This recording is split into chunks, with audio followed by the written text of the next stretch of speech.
Hello and welcome to Forward Boldly. I'm your host, Christine Niles. Pope Benedict was given the title the Green Pope, but Pope Francis is by far the greener Pope. On October 4th, which is the feast of St. Francis of Assisi, Pope Francis released his encyclical Laudate Deum to all people of goodwill on the climate crisis. And this is what he said. 8 years have passed since I published the encyclical letter Laudato Si, when I wanted to share with all of you, my brothers and sisters of our suffering planet, my heartfelt concerns about the care of our common home. Yet, with the passage of time, I've realized that our responses have not been adequate, while the world in which we live is collapsing and maybe nearing the breaking point. And section 1 is titled The Global Climate Crisis. So right off the bat, he assumes that there is a global climate crisis. He accepts that as a statement of fact, as the truth of the matter. In this episode, I want to talk about how this particular letter from the Pope was a massive missed opportunity. Because there is a crisis, there is an existential crisis facing humanity. It's not the climate crisis. And it's deeply disappointing to me that the Holy Father barely made mention of this existential crisis that faces humanity while focusing the vast majority of his discourse on the so-called climate crisis. Very little attention to the nefarious agenda behind the climate alarmism that has basically taken hold of most of our major institutions and governments and universities and things like that. The missed opportunity was his failure to address what I believe is the greatest existential crisis facing this planet, and that is demographic winter, population collapse. Now, Elon Musk may be wrong about many things, but he's not wrong on this point. And this is something that he's been trying to warn people about for years. And he's got his finger on the pulse. He has a very clear understanding of the social and economic collapse, the catastrophe that is facing humankind in many countries if we do not reverse this trend of global depopulation. Let's take a quick look at a short soundbite from Elon Musk talking about this topic. I think a lot of people think that there's too many people on the planet, but I think there's, in fact, too few, and that the possibly the single greatest risk to human civilization is the rapidly diminishing birth rate. And the facts are out there for anyone to look at. But a lot of people are still stuck with, Paul Ehrlich's book, Population Bomb. And it's like, that was a long time ago. That is not the case today. And there was a massive notch in demographics last year because the birth rate plummeted, and also this year. So, I mean, if no babies, no humanity. You got to come from somewhere. I'm going to get into the specifics of this later on, but again, turning back to Laudate Deum, the Pope quotes the U.S. bishops approvingly, saying this, quoting the U.S. bishops, "Climate change is one of the principal challenges facing society and the global community. The effects of climate change are borne by the most vulnerable people, whether at home or around the world." Now, that statement is actually true, but not in the way that you think, and probably not in the way that the bishops intended. According to Laudate Deum, and you can read it, it's not that long of a document, you can read it. Like I said, it takes for granted that there is a climate crisis and that the fluctuations in the weather, supposedly caused by man-made climate change, are leading to all sorts of droughts and disasters that are then displacing people, and people are losing their homes and losing their jobs and starving, and all sorts of horrible things are happening to humankind because of us, because we're causing this global warming. It takes that as a fact. And it even says that we can't even doubt that anymore, according to this papal document. When I said the bishops were right, the effects of climate change are borne by the most vulnerable people. Yeah, but not because of fluctuations in the weather pattern, but precisely because the agenda that has always lain behind the whole climate alarmism, the climate change movement, always from the very beginning, has been population control. And absolutely, that has been borne by the most vulnerable people in the most vulnerable populations, usually third world, usually brown-skinned people. Usually, that's the case. Let's take a quick look at some commentary offered by Australia's Sky News channel. Well, very quickly, Elon Musk, I just want to go from that to Elon Musk for a second. We're often told that overpopulation is the biggest problem in the world right now, but Elon Musk had an interesting tweet saying we do have a population crisis, but the crisis is not overpopulation, it's underpopulation. He makes the point that Japan has had its largest total drop in population since 1968. Incidentally, do you know they make more adult diapers in Japan than they do baby diapers? I did not know right this. now. US population is flatlining. The UK births have hit a 20-year low, and Italy's birth rate has dropped to historic lows. And here in Australia, birth rates are well below replacement level at just 1.6 children per woman. In fact, the International Intergenerational Growth Report, which has been the talking point this week, shows that over the next 40 years, Australia will have historically slow population growth. Now, here in the West, Liz, we've got this situation where we want to live 1/3 of our adult lives in retirement, but of course that is predicated upon new citizens replacing those or supporting those who are aged. And we've given up having babies, so we've got to import people from primarily religious societies where they're having babies we couldn't be bothered to have. So you've got this weird phenomena where you've got a secular progressive society relying on religious societies to prop them up. And what's more alarming almost than these stats is the fact that government is doing nothing about it. You rightly said Australia's fertility rate is currently 1.7. Last time it was that low, government took action. We started paying people to have babies. To put this in perspective, we're talking about 12 babies born to every 1,000 people. Yeah. Think about that. That is mind-blowingly low. And of course, the issue is extremely wide-ranging. Women are no longer taught that being a mother is something worth doing. There's no little girls growing up dreaming of. If anything, they're turned off by it, by this secular, feminist kind of, you want to be a boss lady, you want to grow up. They're not told, actually, the most fulfilling thing you could possibly do is bring little people into the world. So as I said, climate activism from its very beginnings has always been used to push for population control. How is that? Because they argue that every single human being leaves a carbon footprint, which harms the environment, that our mere existence on this earth causes destruction to the environment, to the planet, to animals. And therefore, we must reduce the number of people living in this world in order to protect the environment, have fewer babies. Better yet, according to some, have no babies at all. If you remember back in the 1960s and 70s, you had something called the zero population growth movement. Zero population growth, meaning the population wasn't growing at all. It was simply staying level. Stop having babies, keep it zero population growth. It was actually spearheaded by a man, a Stanford professor named Paul Ehrlich. Many of you will know that name. I spoke about him in the very first episode of Forward Boldly many, many months ago.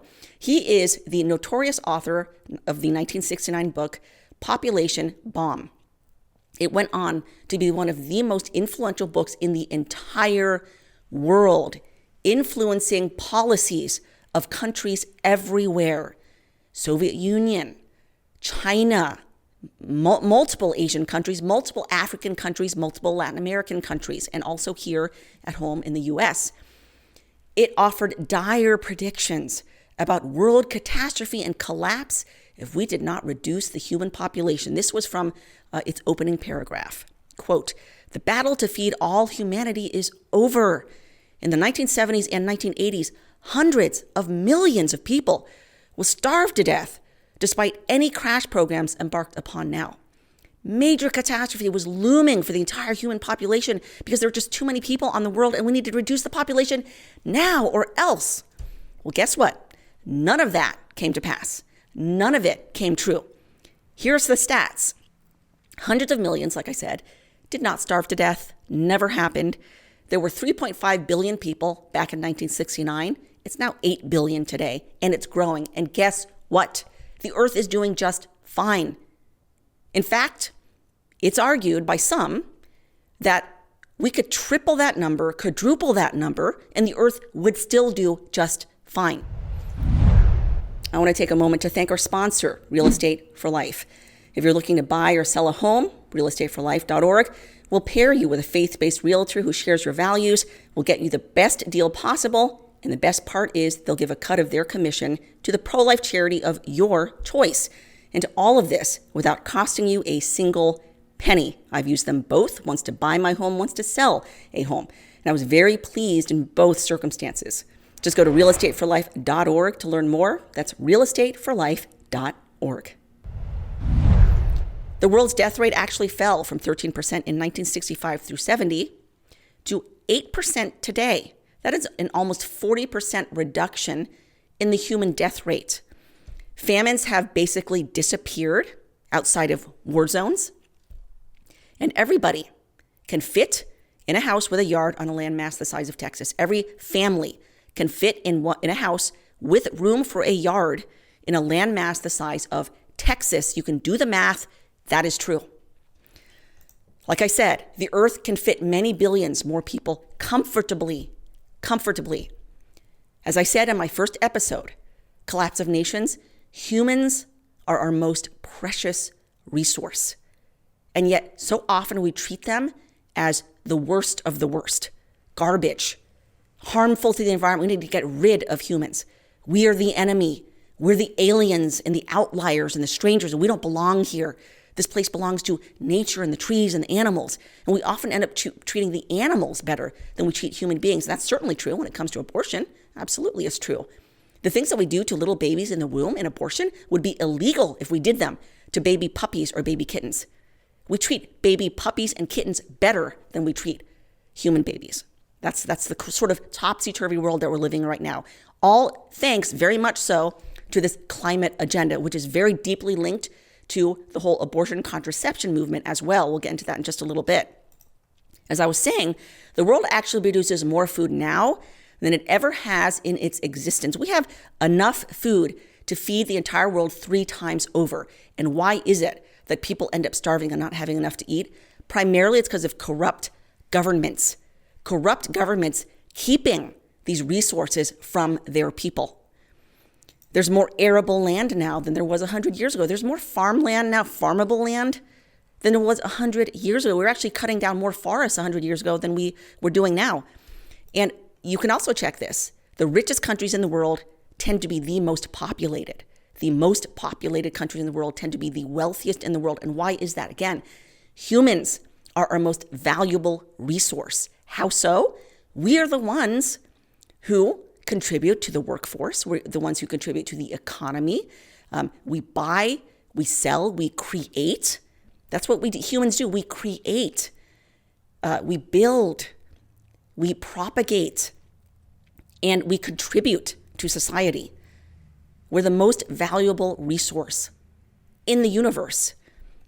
And like I said, on the converse, the poorest countries tend to be the least populated countries, having the fewest people. Again, you don't have people to help fuel the economy, to buy and to sell and to do everything that you need for a functioning economy and a functioning society. So they're just going to be poorer. That's just how it is.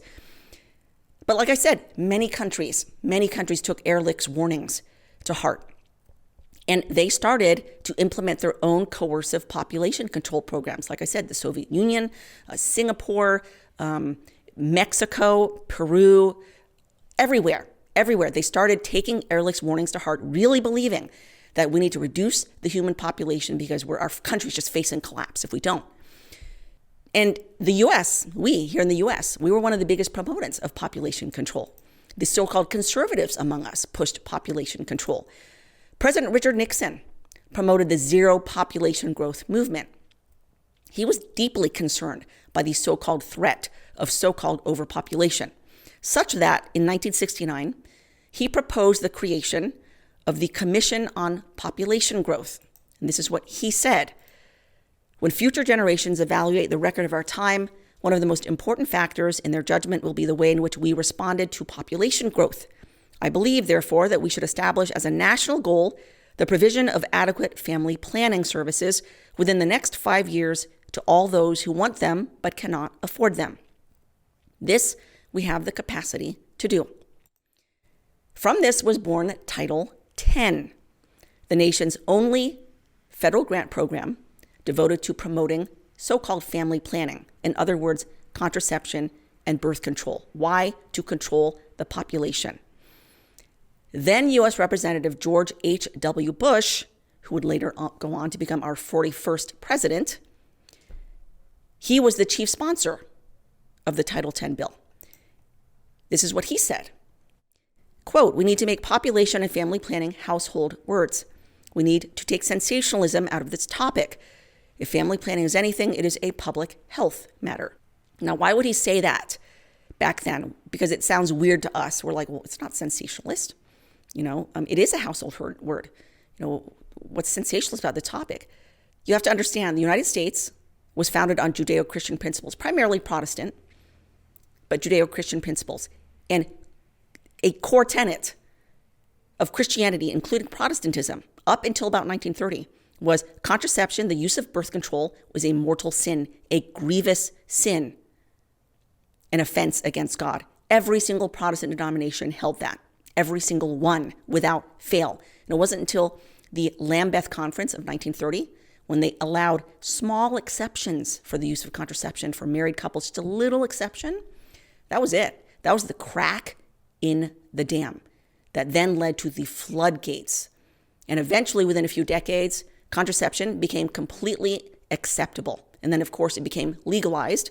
The U.S. Supreme Court declared a right to the use of contraception in the case of Griswold v. Connecticut for married couples in Griswold. And then a few years later in Eisenstadt v. Baird, it broadened that so-called right, constitutional right to use contraception, to basically anybody. And then, of course, in 1972, just a few years later, Roe v. Wade comes along, building upon the constitutional principles laid down in Griswold and Eisenstadt to now declare a right to abortion, which has been used, quite frankly, as a form of birth control. But all of this went together to further the agenda of population control, which really is depopulation of the world. By far, the most brutal population control regime has taken place in China. And we know that very well. They implemented their one-child policy and brutally cracked down on any families that were found violating this policy. Families could end up going to jail or paying very high fines if it turns out that they had an unauthorized child, which the government did not approve of. Horrific stories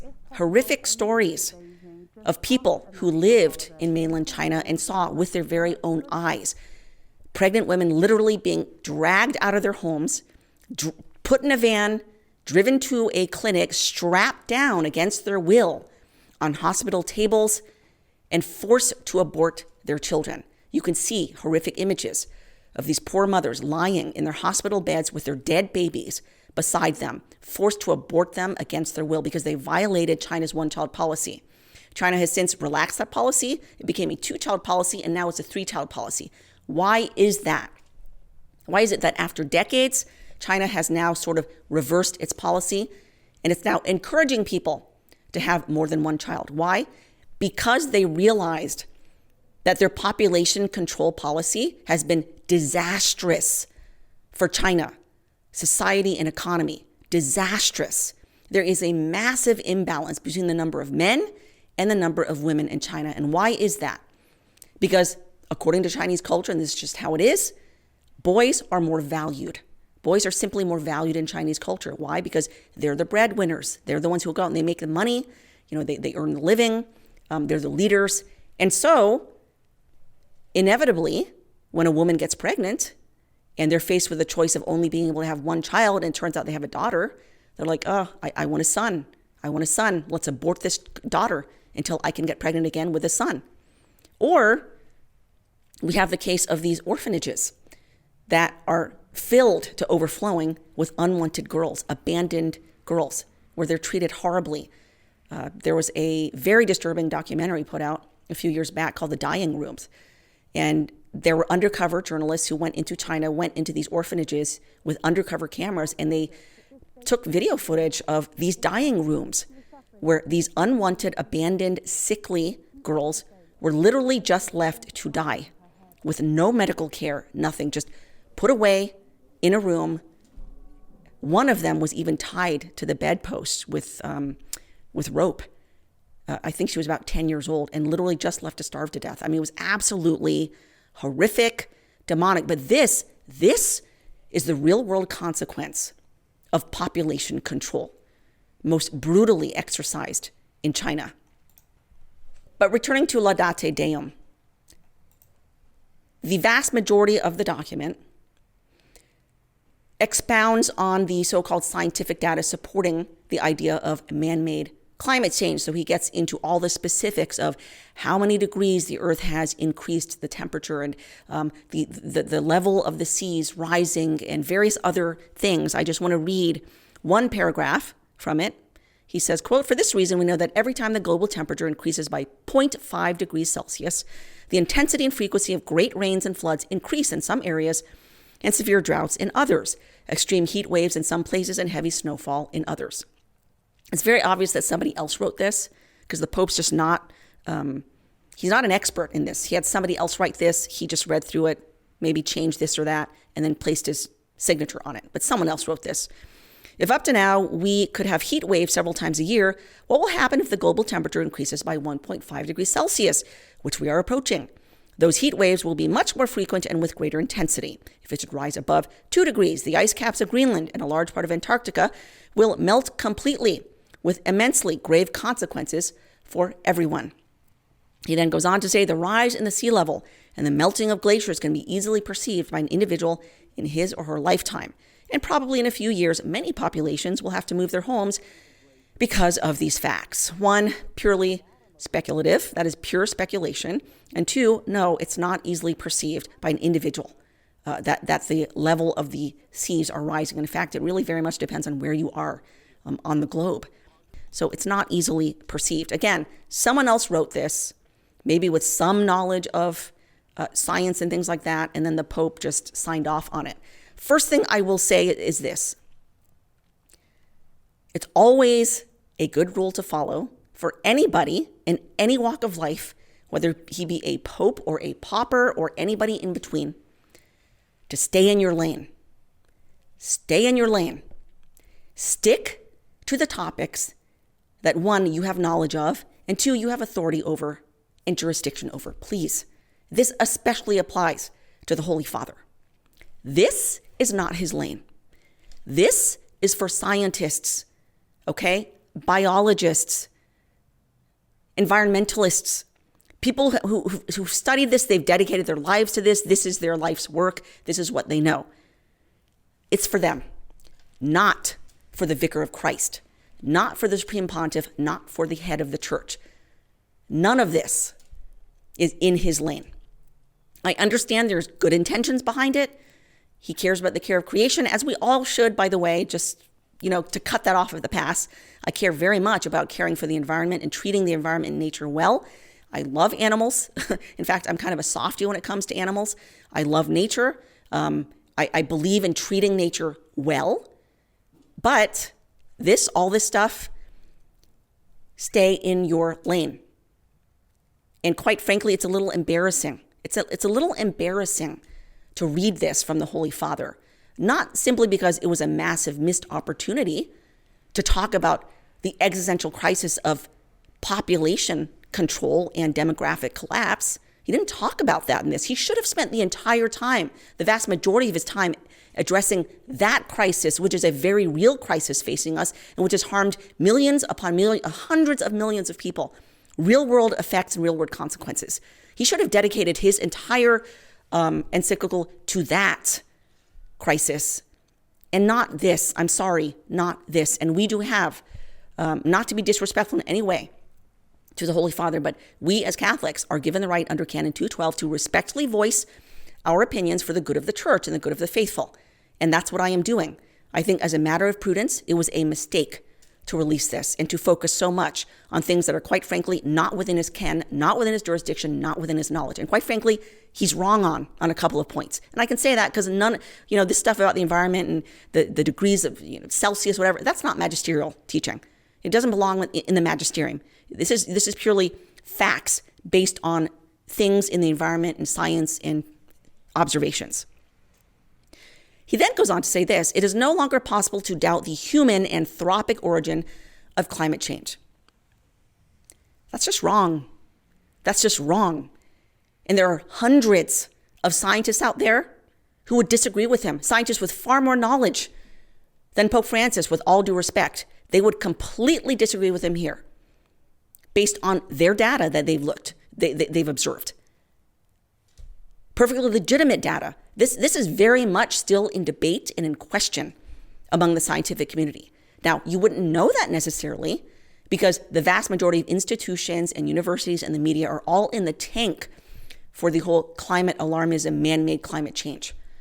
But there are many, many voices out there that have been silenced and censored who disagree with this and who have provided opposite data contradicting this claim that there's this inextricable link between global warming and man's activities. Let's take a look at another commentator from Australia's Sky News commenting on this topic. If the evidence shows that the climate has been changing for millions of years, why are we blaming man for it now? I'm the first to admit none of the people there were climate scientists or experts as far as I know, but it was interesting to hear the answers. I was told the rate of change, of climate change I should say, is unprecedented, even though none could provide any evidence to that effect whatsoever. I was also told that cyclones and bushfires and other natural disasters were increasing in intensity, which of course was evidence of anthropogenic climate change. Well, that's not true. And the actual evidence suggests that in some cases, those phenomena are decreasing in intensity. And no one seemed to be able to explain how or why the climate has been much warmer or cooler previously. And yet apparently now it's a man-made catastrophe. Well, the reason for that is because most people haven't got a clue how the weather has been manipulated as a means of control. Allowing the world to think that disaster is imminent and man is somehow responsible allows bad actors to seize control of your life and implement an agenda that empowers them. Don't get me wrong, reducing pollution is an admirable goal, but humans expelling carbon dioxide or cow flatulence, that's not pollution. It's merely part of life on this planet. An attack on those is actually an attack on life itself.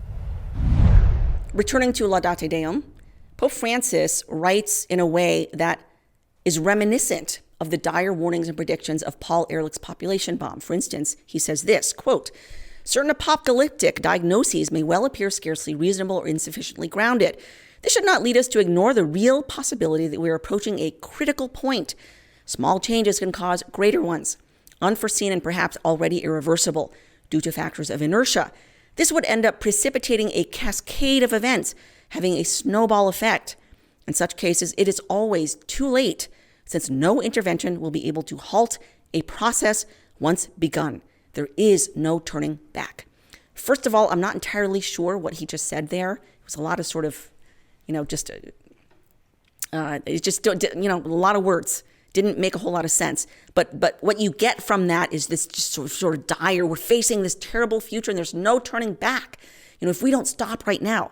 And like I said, it's very reminiscent of these sort of cataclysmic warnings given by Paul Ehrlich, all of which turned out to be completely false.